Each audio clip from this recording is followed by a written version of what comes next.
Tem um barulho que sempre aparece nesse carro aqui. Eu já sei o que que é, já tem um tempo. Quando eu passo no buraco, às vezes raspa esse kart aqui, né? Aí ele entorta e fica pegando no escapamento.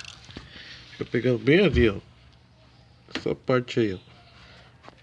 Quando eu chego na subida é forte, ele fica tipo raspando, com um barulho esquisito.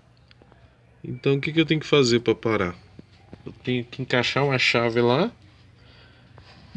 entre os dois e forçar o kart para baixo.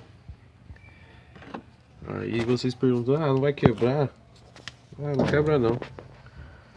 Esse ferro aqui ele é frágil.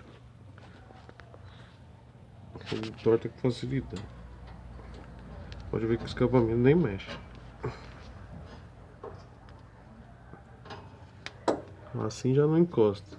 Se passar em outro buraco forçado, ele vai acabar encostando de novo. Ó. Então fica a dica.